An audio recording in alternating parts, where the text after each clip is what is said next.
But, folks, you might find her in Target talking to herself. Everybody give it up for April DeLeon.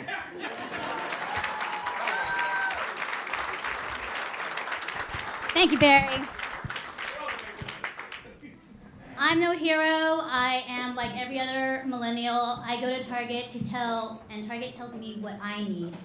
I've been working out. Well, not really. I just stopped taking the cart from Target, and by the time you get to the register with yoga pants, a dog, and a ficus tree, you gotta lift with your legs. So my triceps are getting really tight.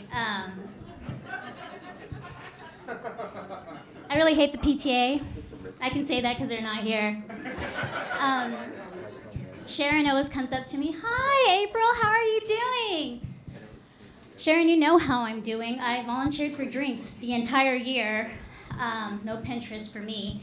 My daughter's hanging out with the Stranger Things reject crew over there. And the other one has ocular damage from rolling her eyes. But, I'm from Texas, so I just say, everything's going great, Sharon. It's great.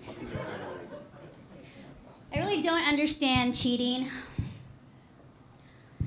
I asked my husband, "Can I borrow your phone?" And he got really defensive. He's like, "What do you need my phone for? You're not going to find anything." "You're acting super sketch. I just want to finish this podcast." And so he exits, and I can see him nervously pacing because, that crack under the door. And I get online with my friend Tad, and he shows me how to hack his phone. Tad has the same problem I have because 8th grade girls are not loyal. When he came back in, he could see I was kind of upset, and he's like, "We should talk about this in the garage. It's not because I'm Latin or fiery. It was because I had a knife in my hand." And I'm no angel. I worked in radio. It was very common for you to, go out to eat with your colleagues, have a few drinks, because you can be totally drunk and still do radio. As a matter of fact, if you'll lift your glasses right now and take a deep swig, it's Fat Tuesday. I want you to think I'm funny. But you also get put in predicaments. And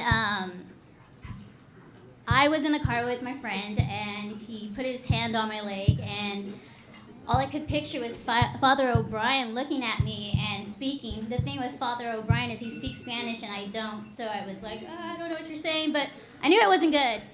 And I'm a very awkward flirter, so I turned to him and I said, "I have a really hairy back," and I tuck and rolled. The thing is, as I was tucking and rolling, he said, "I'm really into that." So I lost another one. And right now is a great time to be raising girls. I have 2 daughters, a 10-year-old and a 17-year-old. And the 10-year-old is you gotta tell her things like, "There's no glass ceiling, you can do this, whatever you wanna be." And I get to buy her these things like shirts that say feminist and owned English with a rose on it. The problem is that she won't take it off. She wore it continuously for 2 weeks. And I'm not trying to say I'm a punk, but I am scared of her. So while she's at school, I know it's about 3:20, the bus is fixing to come, so I start throwing the shirt away because it's awful. And she walks in and she's like, "What do you think you're doing?" And I told her, I was like, "Well, this shirt has a big spaghetti stain and it smells like Whataburger onions." And she's like, "That doesn't give you the right to throw it away." Well, then I had to remind her who I am, and I said, I don't care if Gloria Steinem came in butt naked on a white horse, this shirt is going in the trash. And she looks at me and she said, "Well, I guess you don't want me to be a feminist." I said, "I do, I just don't want you to smell like one."